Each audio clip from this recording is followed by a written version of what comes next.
नमस्कार दोस्तों, जय जोहार। मैं कौशल तिवारी और बिहनिया संध्या में आपका स्वागत है। एक तरफ देश के प्रधानमंत्री नरेंद्र मोदी और गृह मंत्री अमित शाह राम मंदिर प्राण प्रतिष्ठा समारोह के आसरे 2024 का चुनाव जीत लेने की तैयारी में लगी है, तो दूसरी तरफ छत्तीसगढ़ से लेकर मध्य प्रदेश, राजस्थान में मंत्रियों में श्रेय लेने की होड़ मची हुई है। राजस्थान के पूर्व मुख्यमंत्री और कद्दावर नेता वसुंधरा राजे सिंधिया किस तरीके से नाराज है, और दूसरी तरफ मध्य प्रदेश के पूर्व मुख्यमंत्री शिवराज सिंह क्या कुछ तंज कस रहे हैं, यह भी किसी से छिपा नहीं है। लेकिन इस लोकसभा चुनाव वाले साल में किस तरीके से देश के ज्वलंत मुद्दों से परे राम मंदिर के आसरे चुनाव जीतने की कोशिश हो रही है, क्या कुछ खेल हो रहा है, और किस तरीके से सुप्रीम कोर्ट ने भारतीय जनता पार्टी के गुजरात सरकार पर न्याय को ही हड़प लेने का आरोप लगाया। बिल्किस बानो का केस किस तरीके से भारतीय जनता पार्टी की करतूत को उजागर करता है, यह सुप्रीम कोर्ट ने साफ तौर पर बता दिया कि किस तरीके से भारतीय जनता पार्टी बलात्कारियों और हत्यारों के साथ खड़ा है। और ऐसा नहीं है कि सुप्रीम कोर्ट ने ही यह बताया हो, इससे पहले बृजभूषण शरण सिंह का मामला हो कि किस तरीके से महिला पहलवान रोती बिलखती रही, लेकिन सत्ता की अनदेखी ने उन्हें न केवल कुश्ती से संन्यास लेने के लिए मजबूर किया, बल्कि पद्मश्री से लेकर अर्जुन अवार्ड तक सड़क पर रखने को मजबूर किया। यह भी इस देश ने देखा है। लेकिन सवाल कौन करे, क्योंकि वे नारा लगा चुके हैं, जो राम को लाए हैं उन्हें हम लाएंगे। आरएसएस और भारतीय जनता पार्टी के इस खेल में क्या इंडिया गठबंधन या समूचा विपक्षी दल फंस चुका है? यह सवाल इसलिए महत्वपूर्ण है क्योंकि यदि केंद्र की सत्ता या दिल्ली की सत्ता उत्तर प्रदेश से होकर गुजरती है, तो राम मंदिर के प्राण प्रतिष्ठा समारोह की धूम सबसे ज्यादा उत्तर प्रदेश में ही है। 80 लोकसभा सीट वाली इस प्रदेश में क्या बहुजन समाज पार्टी, समाजवादी पार्टी और कांग्रेस मिलकर चुनाव लड़ पाएगी? जयंत चौधरी की भी पार्टी है, क्या ये सब मिलकर चुनाव लड़ पाएंगे? और ये सब मिलकर चुनाव लड़ते हैं तो यकीन मानिए कि भारतीय जनता पार्टी 50 सीट से नीचे चली जाएगी, और ऐसी परिस्थिति में मोदी सरकार का बनना मुश्किल हो जाएगा। लेकिन परिस्थितियां ऐसे बनाई जा रही हैं कि बसपा इंडिया गठबंधन में शामिल ही न हो पाए। तो दूसरी तरफ एक और महत्वपूर्ण सवाल उठा है राजस्थान में हुए उपचुनाव को लेकर। दरअसल 10 दिन पहले ही जिसे मंत्री बनाया गया था और विधानसभा की टिकट दी गई थी, वह चुनाव हार गए। तब सवाल यह उठने लगा कि क्या ईवीएम का खेल नहीं होगा तो भारतीय जनता पार्टी चुनाव नहीं जीत पाएगी? जबकि इस दौर में राम मंदिर का भी माहौल है और उन्हें मंत्री तक बना दिया गया था। महीने भर नहीं हुए हैं, वहां के लोगों ने भारतीय जनता पार्टी की सरकार बनाई थी, लेकिन उपचुनाव में बुरी तरीके से भाजपा हार गई और कांग्रेस 12,000 से अधिक वोटों से जीती। इसलिए सवाल उठ रहे हैं कि क्या ईवीएम का खेल नहीं हुआ, इसलिए भाजपा चुनाव हार गई?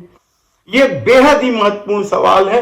ईवीएम को लेकर जगह जगह लोगों में नाराजगी है, प्रदर्शन तक हो रहे हैं, सड़क में तक ईवीएम हैक करने का डेमो प्रदर्शित किया जा रहा है। तमाम राजनीतिक दल, भारतीय जनता पार्टी यानी सत्ता वाली दल को छोड़कर तमाम राजनीतिक दल, कई लोग ईवीएम के प्रयोग को लेकर सवाल उठा रहे हैं। तो भारतीय जनता पार्टी क्यों अड़ी हुई है? ईवीएम पर चुनाव होने को लेकर यह बेहद ही महत्वपूर्ण सवाल है। लेकिन आज हम बात कर रहे हैं छत्तीसगढ़ की। छत्तीसगढ़ में 1 माह हो गए सरकार बनी, मंत्रिमंडल का गठन भी हो गया है। बेहद ही सुस्त रफ्तार में चल रही है सरकार, कहा जाए तो गलत नहीं होगा, क्योंकि अभी तक भारतीय जनता पार्टी ने मोदी की गारंटी के नाम से जो घोषणा पत्र जारी किया था, उसमें से सिर्फ 2 ही वादे तक पहुंच पाई है। तीसरा महत्वपूर्ण जो गारंटी है महतारी वंदन की, क्या उस पर अब होने वाले कैबिनेट के बैठक में मुहर लग पाएगी? तो दूसरी तरफ श्रेय लेने की भी होड़ मची हुई है। सवाल कई सारे हैं और पत्रकार पूछ रहे, कहा जा रहा है कि भूपेश सरकार के जो जनहितकारी योजना है, जैसे बिजली बिल हाफ की बात हो, या फिर गोधन न्याय योजना की बात हो, या रीपा की बात हो, कई तरह की योजना भूपेश सरकार ने लाया था जनहित में, क्या वे जारी रहेंगे? इसे लेकर भी मंत्रियों में होड़ है। उप मुख्यमंत्री विजय शर्मा ने तो क्या कुछ आगे बढ़ बढ़ के नहीं कहा, यह भी किसी से छिपा नहीं है। बिजली बिल हाफ योजना के बारे में कह दिया कि यह योजना बंद कर दी जाएगी, तो गैस सिलेंडर को लेकर भी वे कुछ कुछ बयान दे रहे हैं। लेकिन एक मुश्त राशि किसानों को क्या धान का मिल पाएगा, यह महत्वपूर्ण सवाल है। तो दूसरी तरफ साहू समाज के कद्दावर नेता, कहा जा रहा है कि चुनाव में साहू समाज ने अरुण साह जो उप मुख्यमंत्री बनाए गए हैं, उन्हें मुख्यमंत्री देखना चाह रहे थे, इसलिए बड़ी संख्या में साहू मतदाताओं ने भाजपा को वोट दिया है। लेकिन वे उप मुख्यमंत्री में अटक गए। उनका अपना खेल है, वे अपने ढंग से श्रेय लेने की कोशिश कर रहे हैं, वे भी लगातार दौरा कर रहे हैं। कहा तो यहां तक जा रहा है कि अंबिकापुर में मुख्यमंत्री विष्णुदेव साय की सभा में पत्रकार की पिटाई का मामला भी राजधानी में जब गूंजा, तो इसकी वजह राजधानी के एक कद्दावर नेता के संबंध रहे हैं। उन्होंने ही मीडिया को बताया कि इस तरह की घटना हो गई है और इसे खूब छापा जाए, और वह खबर छप गई। इसे लेकर पार्टी में हड़कंप भी है और कहा जा रहा है कि कार्यकर्ताओं को साफ तौर पर कह दिया गया है कि इस तरह की घटना की पुनरावृत्ति नहीं होनी चाहिए। तो दूसरी तरफ ओपी चौधरी के अपने संबंध है पत्रकारों से, वे अपने संबंधों को लेकर नए सिरे से या नए ढंग से अपने को स्थापित करने में लगे हैं। वे भी गृह मंत्री अमित शाह के करीबी माने जाते हैं और मुख्यमंत्री की दौड़ में वो भी शामिल थे। लेकिन इससे भी इतर जो बात सामने आई है वह एक पत्र को लेकर है। इस पत्र को लेकर भाजपा के भीतर खाने में हंगामा मचा हुआ है। कहा जा रहा है कि कैबिनेट में यह प्रस्ताव तो रखा ही जाना था कि 22 जनवरी को जब प्राण प्रतिष्ठा समारोह होगा तो सार्वजनिक अवकाश की घोषणा की ही जाएगी। लेकिन उससे पहले श्रेय लेने की कोशिश में क्या बृजमोहन अग्रवाल ने न केवल मुख्यमंत्री विष्णुदेव साय को सार्वजनिक अवकाश की मांग वाला पत्र लिख दिया और उसे सार्वजनिक भी कर दिया। पत्र को सार्वजनिक करने को लेकर भी कई तरह के सवाल उठ रहे हैं और कहा जा रहा है कि बृजमोहन अग्रवाल ने श्रेय लेने के लिए यह पत्र सार्वजनिक किया है ताकि बाद में कह सके देखिए मैंने मांग की थी इसलिए सरकार ने इसे लागू किया, नहीं तो सरकार क्या लागू नहीं करने वाली थी। ऐसे कई सवाल है और कहा जा रहा है कि श्रेय लेने की कोशिश में ही मंत्रियों के बीच तनातनी हो गई है। तो दूसरी तरफ अधिकारी भी अभी तक आराम की मुद्रा में है।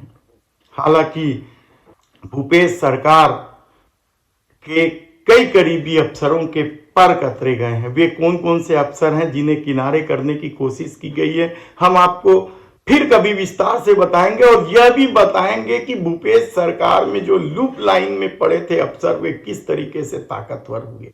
फिर कभी इस पर हम विस्तार से चर्चा करेंगे। लेकिन आज एक बात तो आप जान लीजिए कि नए नवेले इस सरकार ने फूंक फूंक कर कदम रखना शुरू कर दिया है।